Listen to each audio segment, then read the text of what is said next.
বলেন খাজা বাবা ভুয়া, আবার বলেন ভুয়া ভুয়া, খাজা বাবা ভুয়া, আবার বলেন চ্যালেঞ্জ তোলো, পৃথিবীকে চ্যালেঞ্জ তোলো।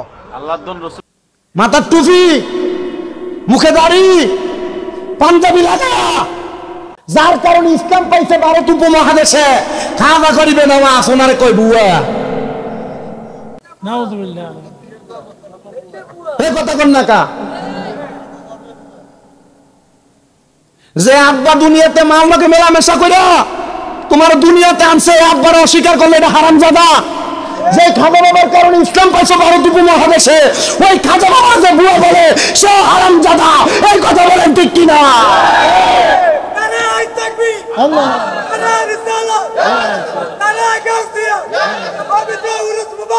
শুনেন, আমরা কোন আলেমের বিরোধিতা করার জন্য এই মাহফিলে ফ্যান্ডারে বসি না। আমরা আজ পর্যন্ত কোন কথা কোরআন সুন্নাহ বিরোধী হইলে তার বিরুদ্ধে বলছি। আপনি আপনার মতো ওয়াজ করেন, আপনার বিষয়। আকীদা ভিন্ন হবে, এটা আপনার বিষয়। ভিন্ন আকীদা পূর্ব ছিল, এখনো আছে, ভবিষ্যতে থাকবে। কিন্তু আমার কথা হচ্ছে, আপনার আকীদা ভিন্ন, আপনি আপনার আকীদার প্রচার করেন, কিন্তু আপনি আমাদের আকায়েদের তরিকতের ইমাম হযরতে খাজা মাইনুদ্দিন চিশতিকে নিয়ে মন্তব্য করার সাহস আপনি ফকিন্নির ফোলারে কেউ দেয় নাই। কথা কন না কেন, ঠিক কিনা? খাজা গরিবে নওয়াজ উনি হিন্দেল ওলি, ওনাকে রহমাতুল্লিল আলামিন নবী নিজে পাঠাইছেন, নিজে ভারত উপমহাদেশে ইসলাম প্রচার করার জন্য। আপনারা খাজা গরিবে নওয়াজের জীবনী পড়ে দেখবেন। খাজা গরিবে নওয়াজ নবীজির রওজায় গেছে সালাম দেওয়ার জন্য। নবীজির রওজার মুবারক থেকে এক মুঠ মাটি বের করে দিয়া খাজা গরিবে নওয়াজে কইছে, এ মাইনুদ্দিন, এই মাটির কালার যে এলাকার লোকে মিলে যাইবো, ওই জায়গায় যায় তুমি ইসলাম প্রচার করবা। খাজা মাইনুদ্দিন চিশতি ঘুরতে ঘুরতে ভারত উপমহাদেশে আইসা দেখছে আজমির শরীফের ওই জায়গার মাটির সাথে ওনার হাতের মাটি মিলছে, ওইখানে ইসলাম প্রচার করছে। ওই খাজা গরিবে নওয়াজ এর দরবারে বর্তমানে এখনো দৈনিক একজন হইলে মুসলমান হয়। তো ওই খাজা বাবা যদি বুয়া হয়, আমার মতো মৌলবীর দাম আছে নিয়া? তওবা করেন, তওবা করেন। আল্লাহর ওলিদেরকে নিয়ে মন্তব্য করেন না, কারণ আল্লাহর কথা মানে আদালি বলিগান ফাকাদা আযামতুহু বিল হারব। যারা আল্লাহর ওলিদের সাথে দুশমনি করে, বেয়াদবি করে, আল্লাহ তাদের সাথে যুদ্ধের ঘোষণা করে। তো আল্লাহর ওলির লোকে বেয়াদবি করবেন, ওই যে ফেরাউনের নমরুদরে জুতার বাড়ি দিয়ে মারছে, আমরাও এমনি জুতার বাড়ি দিয়ে মরণ লাগবো। আল্লাহ আমাদের বুঝার তৌফিক দান করুন। আল্লাহর কসম করে বলে আমি কোনো আলেমের নাম ধরে বিরোধিতা করি না। যে কথা বলে সে কথার বিরোধিতা করবে। আপনার কথা যদি রং হয়, আমি যদি বলি, এই মিয়া আমার বয়স কম না, আমি যে ওয়াজ করবো 1 ঘন্টা 1.5 ঘন্টা 2 ঘন্টা, আমার কথায় 10টা ভুল হবে। কথা কন না কেন? 10টা ভুল হবে। এই ভুল করে আমি আপনার কাছে 10 বার মাফ চামু, আল্লাহর কাছে 10 বার মাফ চামু। আমার ভুল হবে, আমি মানুষ, আমি মানব জাতি। আল্লাহ নিজে কইছে ইন্নাল ইনসানা লাফি খুস, নিশ্চয় মানব জাতি, নিশ্চয় মানুষ ক্ষতিগ্রস্ত। তা আমার ভুল হবে নাকি মানুষের ভুল, অন্য কেউ ভুল হবে? আমি 10 বার ভুল করবো, ভুল শুধরামু। যেই ব্যক্তি খাজা বাবারে বুয়া কইছে, আমার কথা হচ্ছে আপনারা আমার বিরোধিতা করার দরকার নাই, আপনারা বাজে বলার দরকার নাই। তওবা করেন, আল্লাহর কাছে মাফ চান, তওবাকারীর আল্লাহ পছন্দ করে। কথা কন না ঠিক কিনা? আল্লাহ আমাদের বোঝার তৌফিক দান করুন, আমিন বলেন মিয়া ভাই। তো দাড়ি টুপি পাঞ্জাবি পাগড়ি লাগায়া ইমান চুরি করে, করেনি? দাড়ি টুপি পাঞ্জাবি পাগড়ি লাগায়া সুন্দর মতো করে মানুষের সম্পদ চুরি করে, জমি জামা চুরি করে। ফেসবুকে মনে হয় এই রোজার 2-3 দিন আগে দিয়ে আমি দেখছি এক বেড়া সুন্দর মাথার ভিতরে টুপি লম্বা, সৌদি আরবের তুফ পাঞ্জাবি লাগাইয়া হাতের ভিতর তসবিহ গনে, লা ইলাহা ইল্লাল্লাহ, লা ইলাহা ইল্লাল্লাহ, লা ইলাহা ইল্লাল্লাহ। ক্ষেতের ভারে যাইয়া লাগাইয়া ক্ষেতের লাইল ধরে লা ইলাহা ইল্লাল্লাহ, লা ইলাহা ইল্লাল্লাহ কইয়া ক্ষেতের আইল কুবাই। আচ্ছা, এই লা ইলাহা ইল্লাল্লাহ যে তার মুখ দিয়া কইছে লাভ হইছেনি?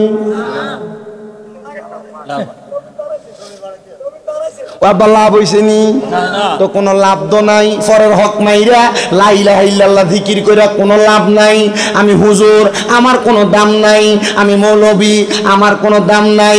আমার থেকে বড় হুজুর কোনো দাম নাই। লা ইলাহা ইল্লাল্লাহ জফার আগে পরের হক খাওয়া বন্ধ করা লাগবে। জিগায় দারোয়ান, এই কে তুমি কই যাও? তোমার বাসার বাড়িতে চুরি করতে যাই। দারোয়ান কয় এত সুন্দর পাঞ্জাবি লাগে চুরি করব, বিশ্বাস হয় না। চুরি করতে বাসার ঘরে গেছে, সবাই ঘুমায়। পুরা বাড়ির রাজপ্রাসাদের মাল সম্পদ একটা বস্তাত ভরছে। চারিদিক দিয়ে আজান পড়ছে, চিন্তা করছে আজান যেহেতু পড়ে গেছে, এখন আপনি বাইরে হমুক, এমনি মানুষ থাকবো বাইরে বাইরে। এ মালগুলা সব নিয়ে রাখছে, রাইকা চিন্তা করে একটু অবসর হই, মানুষ বের হওয়া শেষ হোক, এরপরে আমি বের হমো। বাদশার বাড়িতে গেছে, এবার তার ব্রেনটা কেমন জানি ঘুরে গেছে। মালগুলো এক সাইডে রাইখা, পাঞ্জাবিও আছে, টুপিও আছে, আব্দুল কাদের জিলানির কাছে কই আইছে, এ বাবা মনে রাখবি রে, মনে রাখবি, যদি তুই আমার কাছে মুরিদ হওয়ার পর থেকে নামাজ পড়স আর মিছা কথা না কস, তাইলে তোরে যেই কোনো সময় আল্লাহ তাআলা বাঁচাইবো। একই চুরি করতে আসি, আজান পড়ে গেছে, কোন সময় ধরা খায়া যায়।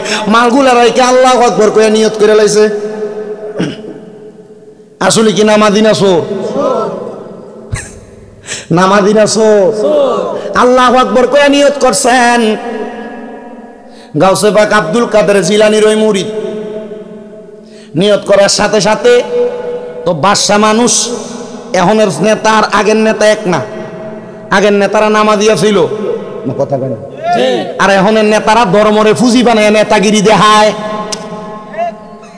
কথা কয় না কা? ধর্মরে ফুজি বানায় নেতাগিরি দেহা। আমি এবার ঈদের নামাজ দেখেই তো ব্যাক করে গেছি।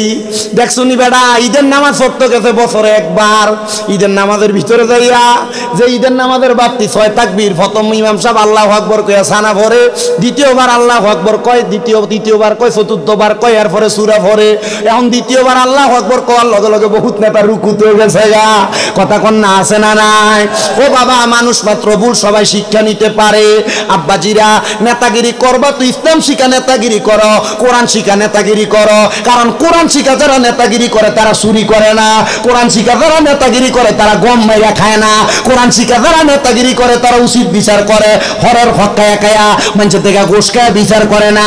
আপনারা কম তলে দিয়ে তলোয়ানার নামে 1-2 খাইয়া জিতুন্যার বিচার ঠকাইয়া দেয়, ঠকাইন্যার বিচার জিতে দেয়। এমন ছোট্ট আমার কানে তো বাংলাদেশে আছে না? না, যেই দলের হোক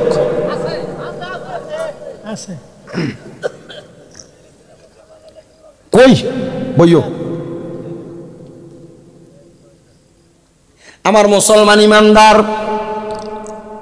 নামাজে দাঁড়াইছে, বাসা ঘুম থেকে জাগ্রত, চারিদিকে যায়, দেখতেছে সব ঘরের রাজপ্রাসাদের যে লকার গুলা আছে, এগুলা আলমারি গুলা আছে, এগুলা সব ভাঙ্গা, পুরা বাড়ি টোকাইছে, শুদ্ধ কোনো জায়গায় নাই।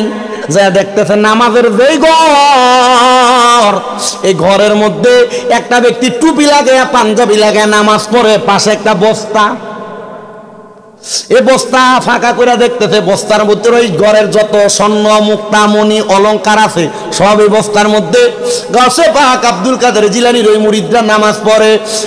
এই বাদশাহ এই মাল সামান গুলা দেখা কয়, দেখছুনি, মনে হয় চোরে চুরি করে লইয়া যাইতে লাগছিল, আল্লাহর ওলি মনে হয় আমার মালটি বাঁচাইছে। আসলে কি এবারে বাঁচাইছে? এবারটাই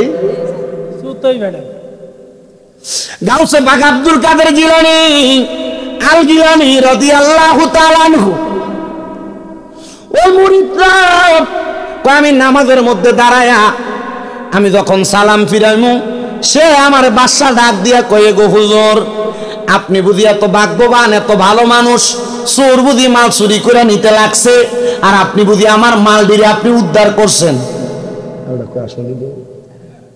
এখন যদি আমি মাল চুরি করছি আমার তো ফিটা দিব, কিন্তু আব্দুল কাদের জিলানী তো কইছে কোন সময় মিছা কথা, মিছা কথা কইলে ধরা খাইবি, আর যদি উচিত কথা কস, শেষা কথা কস, বাইচা যাবি। এ উচিত কথা কইলে বাইচা যাবে। এ কথা শুই না বাদশারে ডাক দিয়ে কয়, এ বাড়ির মালিক, চুরি তো আমি করছি। কি কথা কইছে? সত্য কথা কইছে, নিজে স্বীকার করছে। ডাক দিয়ে কয়, চুরি করছো তুমি? হুজুর, আপনার মতো এত বড় নেককার আমি আমার জীবনে দেখি নাই। হেসা কথা কইলাম চুরি করছি, আমার মতো নেককার জীবনে দেখছে না। বলে কেন এই কথা? বলে হুজুর, আপনি এত বড় একজন আল্লাহর ওলি, মাথায় এত বড় টুপি, এত সুন্দর পাঞ্জাবি পরা। হুজুর, ও হুজুর গো, আপনার কাছে আমার প্রশ্ন, একটা চোররে বাঁচাইবার লাগে চুরির দায় নিজের কান্দে লইলেন। হুজুর, এতদিন পর্যন্ত আমি এত রাজপ্রাসাদের মালিক, একজন হক্কানি ব্যক্তি টোয়াই যার হাতে হাত রেখে আমি মুরিদ হইতাম, আল্লাহর কসম হুজুর